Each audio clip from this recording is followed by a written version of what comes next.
So welcome back again. तो आज chemistry का एक नया चैप्टर लेके आए हैं आपके लिए, ठीक है, जिसमें बच्चों को बहुत प्रॉब्लम भी होती है और अच्छा खासा बोर्ड के पेपर में ये चैप्टर एग्ज़ाम में आता भी है। तो इसीलिए इस चैप्टर को कवर कर रहे हैं। चैप्टर का नाम है ऑर्गेनिक केमिस्ट्री। बिल्कुल डिटेल में बेसिक से चीज़ें बताएंगे ऑर्गेनिक केमिस्ट्री की, और वो सारी बताएंगे जितना आपके सिलेबस में है, ठीक है। टाइम लगेगा पर कोशिश रहेंगी कि सारी चीज़ों को कवर किया जाए। तो कॉपी पे हेडिंग लगाएंगे ऑर्गेनिक केमिस्ट्री, और ये मान के चल रहा हूँ मैं कि आपको इस चैप्टर में कुछ नहीं आता है, ठीक है। बिल्कुल मैं ज़ीरो से स्टार्ट करूँगा। दूसरी बात कि जितने भी टॉपिक्स हम लोगों ने बनाए हैं वो आप धीमे धीमे देख रहे होंगे, देखते रहिए। जहाँ से आपको लगे ज़रूरत है वो टॉपिक देखिए, ठीक है। जितना समझ में आए उतना देखिए। तो हेडिंग लगाते हैं ऑर्गेनिक केमिस्ट्री, ठीक है। तो सबसे पहले ऑर्गेनिक शब्द है क्या, बहुत ध्यान समझेंगे भाई। तो अगर आप न्यूज़ को फॉलो करते होंगे तो आप देखते होंगे कि अभी अपने यहाँ जो स्टेट है सिक्किम, वो इस समय बहुत ज़्यादा बात कर रहा है ऑर्गेनिक फार्मिंग की। तो ऑर्गेनिक फार्मिंग का मतलब क्या है कि नेचुरली अकरिंग चीज़ों के साथ वर्क किया जाए। तो बेसिकली ऑर्गेनिक केमिस्ट्री में उन कंपाउंड्स की बात होगी जो नेचुरली अकरिंग है। नेचुरली अकरिंग का मतलब क्या है कि जैसे आप सपोज कर लीजिए आप लेमन का इंटेक कर रहे हैं, तो लेमन पेड़ों में अपने आप लग रहे हैं, खाली आप खाद दे रहे हैं, पेड़ को बड़ा कर रहे हैं, पानी दे रहे हैं। नींबू उसमें आप अपने आप लग रहा है। अब नींबू में कुछ कंपाउंड्स पाए गए, जैसे इसके अंदर पाया जाता है सिट्रिक एसिड। तो ये नेचुरली अपने आप प्रेजेंट है ना उसके अंदर, कि हमने नींबू को लिया और फिर उसके अंदर बाहर से इंजेक्ट किया, नहीं, ये उसमें नेचुरली अकरिंग है। तो ऑर्गेनिक केमिस्ट्री में बेसिकली वो सारे कंपाउंड्स की बात होती है जो नेचुरली अकरिंग हो। जैसे हम जो वेजिटेबल्स सब्जियां खाते हैं तो उनका एक ड्यूरेशन होता है बनने का। फसल लगाई गई, सब्जी बड़ी हुई तब खाया, लेकिन हम जो इंटेक कर रहे हैं वो क्या है, वो केमिकल के थ्रू बनाई गई इस समय वेजिटेबल्स हैं। खुद सोचो, इतनी पॉपुलेशन है, इतना ज़्यादा कंजप्शन है चीज़ों का, क्या वो एक सब्जी अपने प्रॉपर टाइम से नेचुरली अकर कर रही है? नहीं, उसमें केमिकल लगा लगा के उसको समय से पहले बड़ा किया जा रहा है और फिर मार्केट में बेचा जा रहा है। तभी इंसान की लाइफ कम हो गई। पुराने लोग ज़्यादा क्यों जीते हैं? पुराने लोग लंबी लाइफ को क्यों जीते हैं? क्योंकि वो गांव में रहते हैं। गांव में जो चीज़ों का इंटेक कर रहे हैं वो क्या है, नेचुरली अकरिंग है। तो अब सिक्किम दोबारा ऑर्गेनिक फार्मिंग की तरफ जा रहा है। मतलब जो जिसका जितना ड्यूरेशन है उतने समय में ही वो चीज़ प्रिपेयर हो तब उसको यूज करो, ठीक है। ये नहीं कि समय से पहले आप उसमें मेडिसिन दे दे के समय से पहले आपने लौकी को बड़ा कर दिया, या आलू को इतने समय के बाद होना चाहिए था, समय से पहले आपने कर लिया। तो ऑर्गेनिक शब्द का मतलब है नेचुरली, नेचर में जो चीज़ें अपने आप बने।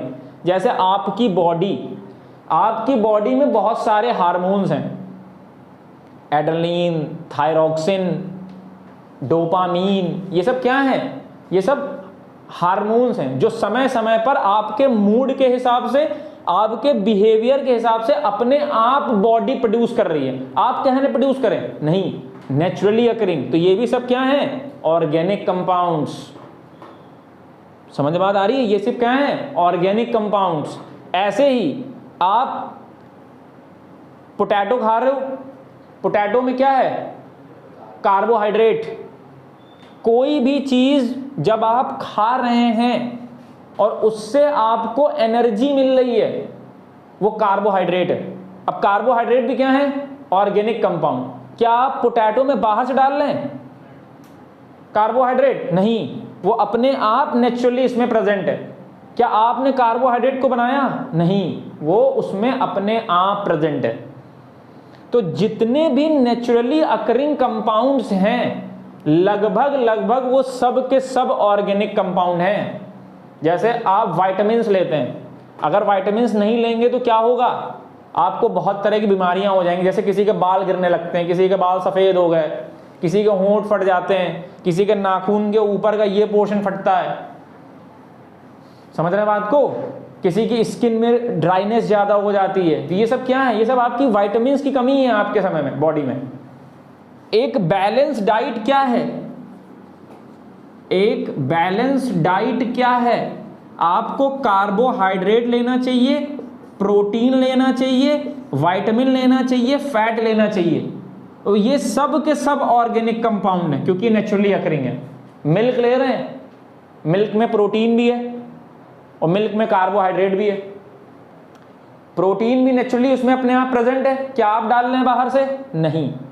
तो जितने ऑर्गेनिक कंपाउंड हैं वो सब के सब क्या हैं? Naturally occurring. जिस चीज को समझ लीजिए अपने आप नेचर ने बनाया है, अगर वो चीज किसी भी मैटर में प्रेजेंट है, वो जान लीजिए लगभग ऑर्गेनिक कंपाउंड है। समझ बात आ रही कि नहीं आ रही मैं क्या कह रहा हूं? तो हमें ऐसे ही कंपाउंड्स की बात करनी है जो नेचर में अपने आप प्रेजेंट हैं और उनमें कौन कौन सी चीजें हैं, उनकी प्रॉपर्टीज कैसी हैं, इन्हीं के बारे में इस चैप्टर में हम लोग बात करेंगे। तो आई होप आपको ये शब्द ऑर्गेनिक समझ में आ गया होगा। ऑर्गेनिक का मतलब नेचुरली अकरिंग चीजें। ठीक, अब इतनी बातें क्लियर हो गई। आपका बॉडी में फैट है, ये भी ऑर्गेनिक कंपाउंड। प्रोटीन की चेन्स हैं, वो भी ऑर्गेनिक है। मतलब आपकी पूरी बॉडी एक तरह समझ लीजिए ऑर्गेनिक से बनी है। ठीक है, तो कह सकते हैं कि आपकी लाइफ पूरी की पूरी ऑर्गेनिक कंपाउंड से घिरी हुई है। सुबह से शाम तक आप समझ लीजिए ऑर्गेनिक कंपाउंड को ही इनटेक कर रहे हैं और उसी से आपकी बॉडी डेवलप हो रही है। ठीक है, तो अब हम बात करेंगे कि कौन कौन से एलिमेंट्स ऑर्गेनिक कंपाउंड्स में आपको ज्यादा देखने को मिलेंगे। तो यहां पे मैं लिख रहा हूं elements present in organic compound. तो देख लीजिए, आपको carbon, hydrogen, oxygen, nitrogen, phosphorus, sulphur, chlorine, bromine, लगभग आप जितने ऑर्गेनिक कंपाउंड्स पढ़ेंगे उनमें देखिएगा आपको ये एलिमेंट्स ज्यादातर देखने को मिलेंगे। जिसमें से अगर मैं कहूं फर्स्ट प्रायोरिटी क्या है, सबसे ज्यादा कौन पाया जाएगा, तो आपको दिखेगा कार्बन और हाइड्रोजन। ये आपको लगभग हर ऑर्गेनिक कंपाउंड में देखने को मिलेगा। कार्बन नहीं तो ऑर्गेनिक केमिस्ट्री नहीं। दिमाग में इस चीज को बैठा लीजिए। और जहां कार्बन होगा वहां साथ में हाइड्रोजन भी होगा। हाइड्रोजन क्यों होगा ये बाद में बात करेंगे कि क्यों जरूरी है कि हाइड्रोजन भी हो। तो पहली प्रायोरिटी क्या है कंपाउंड में, आप कैसे पता करोगे ये ऑर्गेनिक कंपाउंड है कि नहीं है? उसमें कार्बन होगा और हाइड्रोजन होगा। सेकंड प्रायोरिटी क्या रहेगी और क्या हो सकता है? फिर आपको देखने को मिल सकता है कि कार्बन हाइड्रोजन के साथ आपको ऑक्सीजन देखने को मिल सकता है कुछ ऑर्गेनिक कंपाउंड्स में। कुछ ऑर्गेनिक कंपाउंड्स में आपको सिर्फ कार्बन हाइड्रोजन देखने को मिलेगा और ऐसे कंपाउंड्स जिनमें सिर्फ कार्बन और हाइड्रोजन हो उसे बोलते हैं हाइड्रोकार्बन। एक नंबर का सवाल हमने आपका क्लियर करा दिया। ऐसे कंपाउंड्स जिनमें कार्बन और हाइड्रोजन होगा उन्हें क्या बोलेंगे? हाइड्रोकार्बन। सेकंड प्रायोरिटी मैंने क्या बताई कि कौन से और एलिमेंट कार्बन हाइड्रोजन के साथ दिख सकते हैं? ऑक्सीजन। पहली प्रायोरिटी मैंने क्या बताया? कार्बन के साथ हाइड्रोजन देखने को मिलेगा। सेकंड प्रायोरिटी पे क्या बात करेंगे? कार्बन हाइड्रोजन के साथ ऑक्सीजन देखने को मिलेगा। अब अगर मैं बात करूं थर्ड प्रायोरिटी की, तो तीसरी प्रायोरिटी पे आप देखोगे कि आपको कौन से एलिमेंट देखने को मिलेंगे? कार्बन मिलेगा, हाइड्रोजन मिलेगा, ऑक्सीजन मिलेगा, नाइट्रोजन मिलेगा। पर मैं आपको एक चीज ये बता दूं कि आपके सिलेबस में मोस्टली आपको ये वाले पढ़ने हैं बस, जिनमें या तो सिर्फ कार्बन हाइड्रोजन हो या कार्बन हाइड्रोजन ऑक्सीजन हो। ठीक है, कार्बन नहीं तो ऑर्गेनिक केमिस्ट्री नहीं। सबसे पहले कार्बन ढूंढना है, उस ऑर्गेनिक कंपाउंड में कार्बन है कि नहीं है। हाँ, सिर्फ कार्बन को तो वैलेंसी कैसे पूरी करेंगे उसकी? हमें वैलेंसीज को सेटिस्फाई करने के लिए दूसरा एलिमेंट चाहिए ना भाई। अगर मैं कार्बन को कार्बन से जोड़ भी दूंगा तो एट द एंड कहीं पर तो चेन रुकेगी, वहां पे तो मुझे वैलेंसी पूरी करनी पड़ेगी, तो वहां मुझे हाइड्रोजन लगाना पड़ेगा। ठीक, तो 10th क्लास पे आपको ध्यान रखना है कौन से ऑर्गेनिक कंपाउंड्स पढ़ने हैं, कार्बन हाइड्रोजन वाले या फिर कार्बन हाइड्रोजन ऑक्सीजन वाले। ठीक, थर्ड प्रायोरिटी पे आपको क्या मिल सकता है? कार्बन हाइड्रोजन ऑक्सीजन के साथ नाइट्रोजन मिल सकता है। ठीक है, समझ बात आई? तो इतने में कोई डाउट?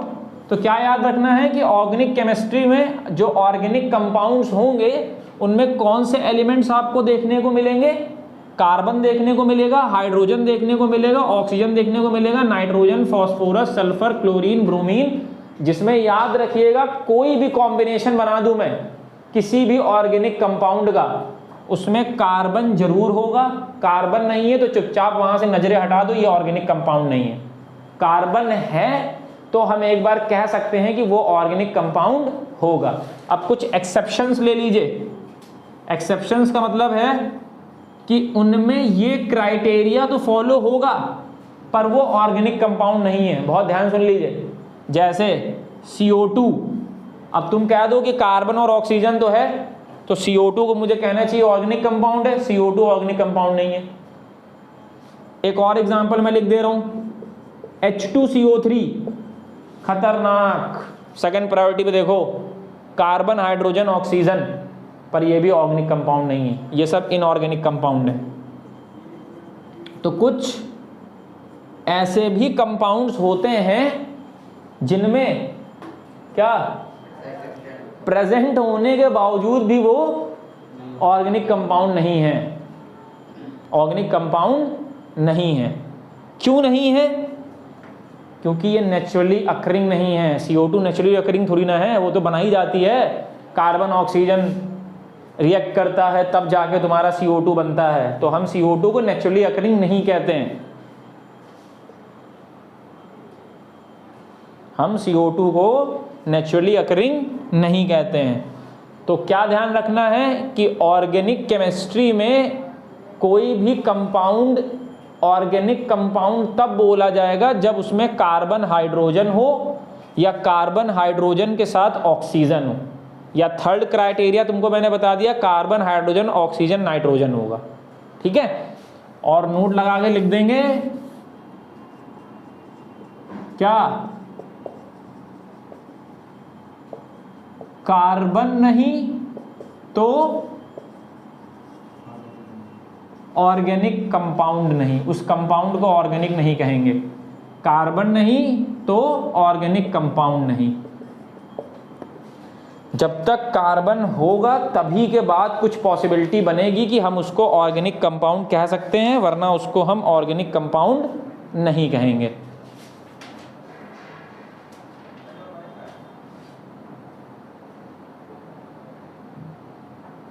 ठीक है, इतनी बातें क्लियर हुई? तो यहां से लिखने वाली बातें कौन कौन सी हैं? कौन कौन से एलिमेंट ऑर्गेनिक कंपाउंड में प्रेजेंट होंगे, जिसमें से कार्बन सब में होगा, कोई भी कॉम्बिनेशन ले लीजिए, कार्बन नहीं होगा तो हम नहीं कहेंगे कि वो ऑर्गेनिक कंपाउंड है।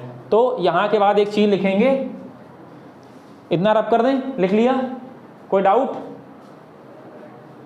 चलिए आगे देखते हैं। लिख ली सारी बातें? अब तो यहां पे एक पॉइंट लिख लेंगे कि chemistry of carbon is known as organic chemistry. अगर कार्बन की केमिस्ट्री की बात करें तो उसे क्या बोलेंगे? Organic chemistry, sorry. And its compounds are known as organic compounds, है ना। केमिस्ट्री की कार्बन की केमिस्ट्री को बोलेंगे ऑर्गेनिक केमिस्ट्री, और इसके कंपाउंड्स को क्या बोलेंगे, and its compounds are known as organic compounds. ठीक, अब मुद्दे की बात यह है कि भाई जो नेचुरली अकरिंग कंपाउंड है वो तो बहुत सालों से नेचर में अकर कर रहे होंगे, और ऑर्गेनिक केमिस्ट्री बहुत पुरानी नहीं है। सबसे बड़ी पुरानी तुम्हारा वही मैटर और एटम वाला है, पर जो नेचर में चीजें एग्जिस्ट कर रही हैं, इंसान जब से इस पृथ्वी पे है तो बॉडी तब भी होगी, प्रोटीन तब भी होगा, कार्बोहाइड्रेट तब भी होगा, तो ऑर्गेनिक कंपाउंड तो बहुत पुराने हैं, लेकिन स्टडी थोड़ी लेट में शुरू हुई। ठीक, तो जब स्टडी हुई तो साइंटिस्ट के दिमाग में एक चीज आई होगी कि ये कार्बन पे ही क्यों आया।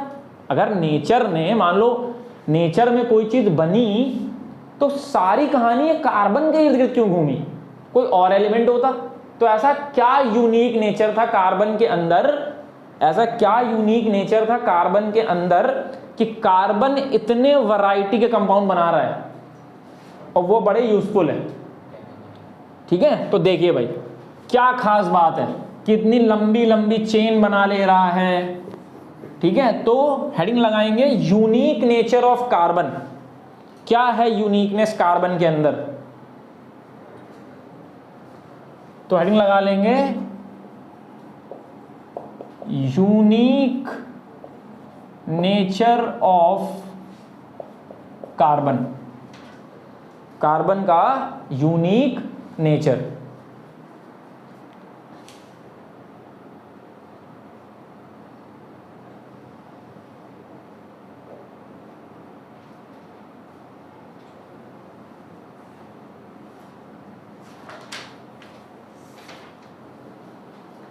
ठीक है, तो सबसे पहला यूनिक नेचर कार्बन का क्या है, सबसे पहली चीज लिखेंगे,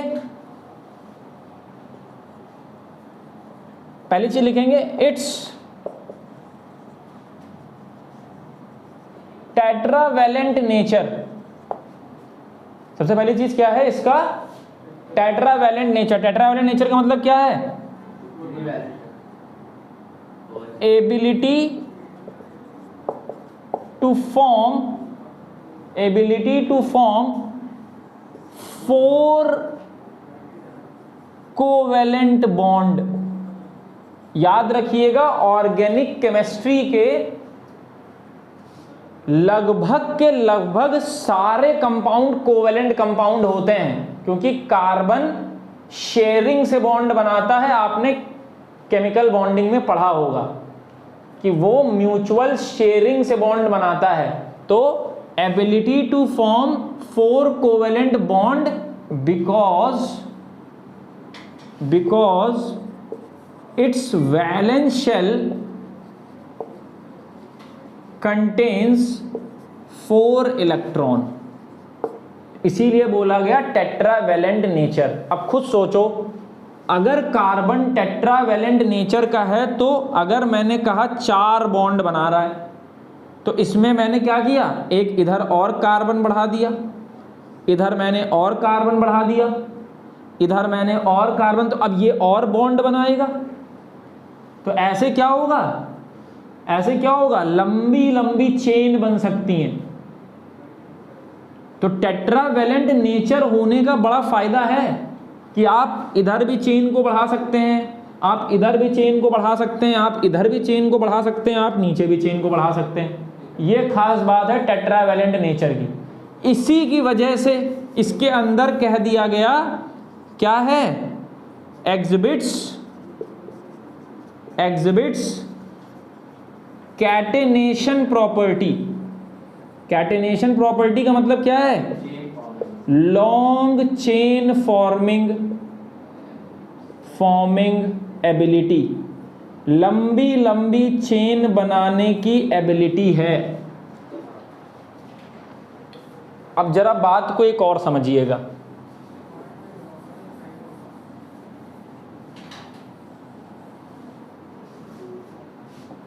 पहली बात हुई इट्स टेट्रावैलेंट नेचर, और दूसरा क्या हुआ, catenation property.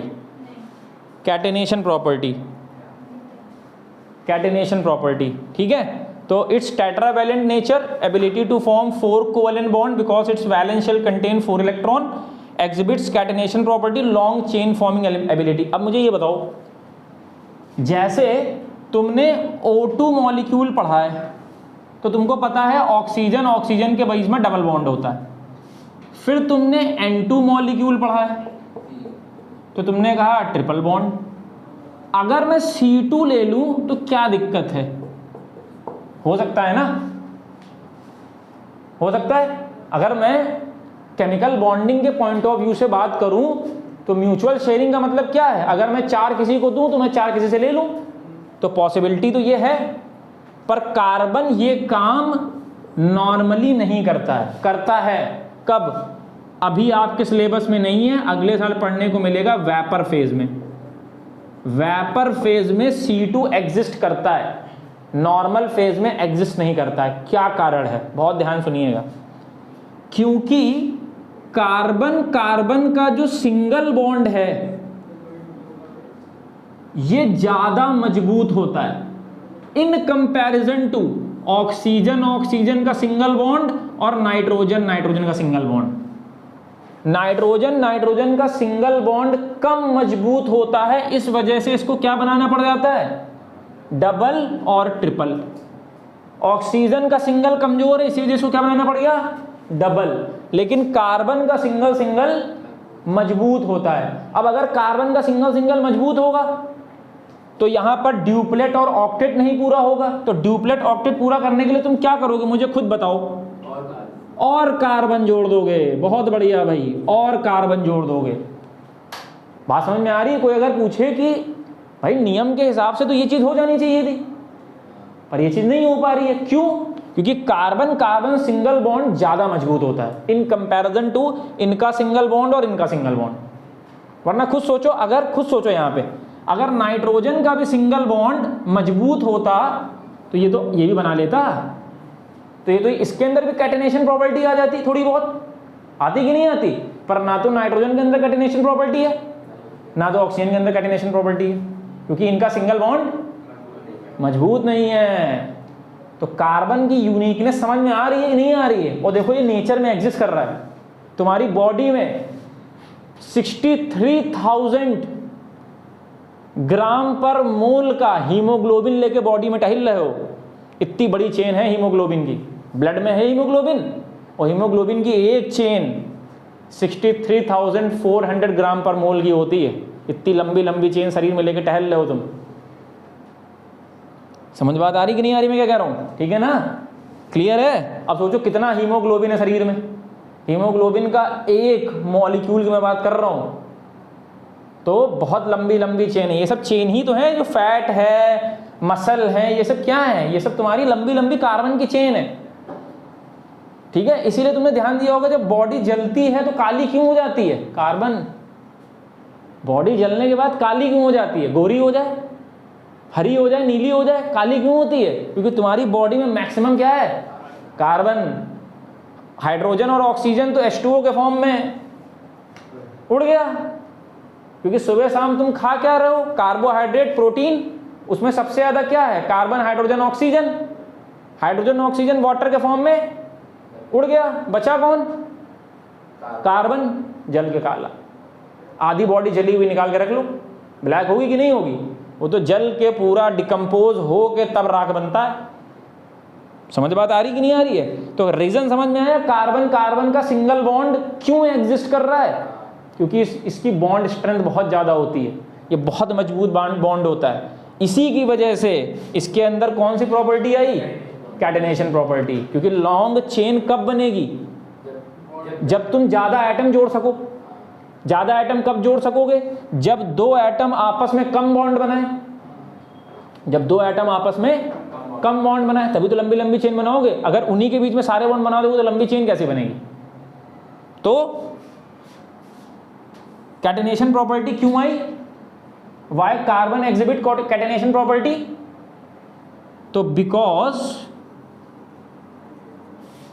Carbon carbon single bond is having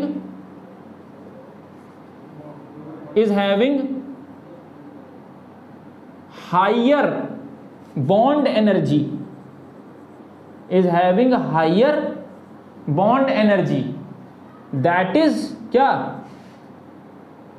strong bond, इतना ज्यादा स्ट्रॉन्ग बॉन्ड है कि उसको तोड़ने में ज्यादा एनर्जी लग रही है, इसी वजह से वो कैटिनेशन प्रॉपर्टी एग्जिबिट कर रहा है।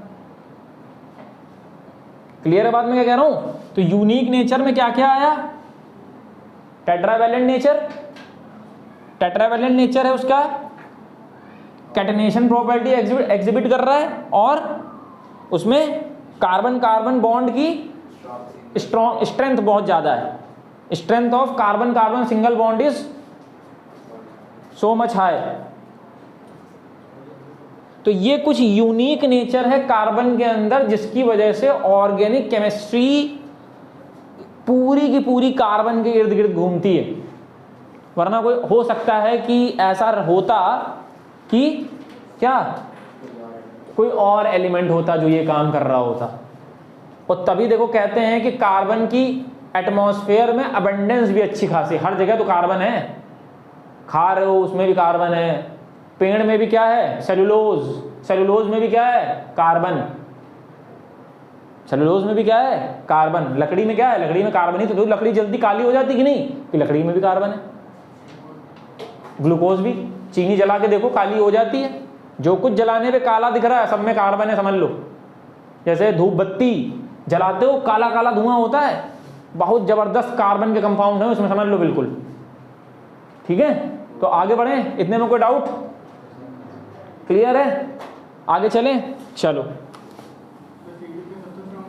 है C2 वेपर फेज में बनता है, हाँ तब हो जाएगा उस केस में। चलिए आगे बात करते हैं।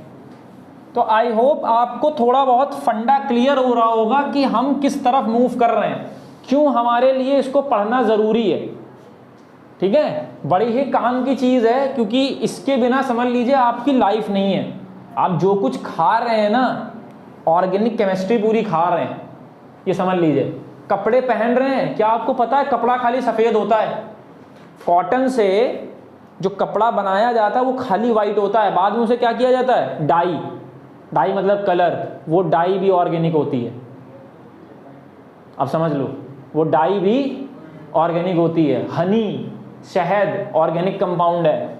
तो समझ लीजिए कि जिंदगी आपकी पूरी की पूरी ऑर्गेनिक से ही घिरी हुई है। पॉलीथीन, प्लास्टिक, ये सब क्या है, ऑर्गेनिक। ठीक है, तभी जो कुछ जला रहे हो सब काला है। चलिए आगे मूव करते हैं। अब अगली बात क्या है, अगली बात जो इसमें करेंगे हम लोग, मैंने आपसे कहा कि कार्बन के अंदर कैटिनेशन प्रॉपर्टी है। मैंने बोला ये चीज, carbon exhibit catenation property. Catenation property का मतलब चेन फॉर्मिंग। अब ये जो चेन फॉर्म होती हैं, ये चेन कितने तरह की हो सकती हैं? तो देखिए, ये चेन 3 तरह की होती है। एक होती है स्ट्रेट चेन, जिसमें आपको देखने को मिलेगा क्या, कि कार्बन सिर्फ एक डायरेक्शन में लंबी चेन बना रहा है, और इस पर ये जो इसके बची हुई वैलेंसीज हैं, बहुत ध्यान सुनिएगा, इनको कोई दूसरा एटम पूरा कर रहा होगा। बात को समझिए बहुत ध्यान से। स्ट्रेट चेन का मतलब भाई, कैटिनेशन प्रॉपर्टी का मतलब चेन फॉर्मिंग। अब चेन भी 3 तरह की होती हैं। वो स्ट्रेट चेन होगी तो कार्बन सीधी चेन बनाएगा, इनकी जो ये वैलेंसीज हैं इनको कोई दूसरा एलिमेंट पूरा करेगा। दूसरे नंबर पे आएगा ब्रांच चेन। ब्रांच चेन का मतलब ये होता है कि सीधी भी जाएगी और कहीं कहीं बीच में आपको कार्बन लगे हुए दिख जाएंगे, इसे बोला जाएगा ब्रांच चेन। समझ में बात आ रही कि नहीं आ रही है?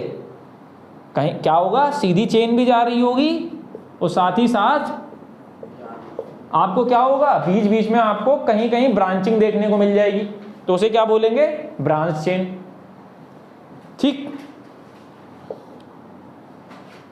एक छोटा सा एग्जांपल और दे देते हैं। फ्यूल में क्या क्या आता है आपके? लकड़ी एक तरह का फ्यूल है, पेट्रोल है, डीजल है, ये सब क्रूड ऑयल बोला जाता है, क्रूड ऑयल से सब निकाला जाता है। केरोसिन है, ये सब भी आपके ऑर्गेनिक कंपाउंड है। इनमें भी लंबी लंबी कार्बन की चेन होती हैं। समझ बात आ रही कि नहीं आ रही है? तो आप समझ लीजिए कितना यूजफुल है। अगर ये नेचुरली अकरिंग ना होता, कहीं अगर इंडस्ट्रीज में बनाना पड़ जाता, तो आज के समय में इनकी शॉर्टेज हो जाती। ये तो शुक्र मनाओ कि ये सब नेचुरली अकरिंग है। पेट्रोल भी तो नेचुरली अकरिंग है अरब की कंट्रीज में, ठीक है। तो ये ब्रांच चेन हो गया, एक हो गया स्ट्रेट चेन, एक हो गया ब्रांच चेन। अगले नंबर पे आएगा क्लोज्ड चेन। अगले नंबर पे आएगा क्लोज चेन। क्लोज चेन का मतलब क्या है? कार्बन एक रिंग बनाएगा, इस तरह से एक रिंग बनाएगा और इसकी वैलेंसी कोई और पूरा करेगा। ये जो मैं बोलता हूं ना, इनकी वैलेंसी कोई और पूरा करेगा, इसकी बात हम करेंगे अभी, सब कुछ बताएंगे, परेशान होने की जरूरत नहीं है, एक एक चीज बताई जाएगी।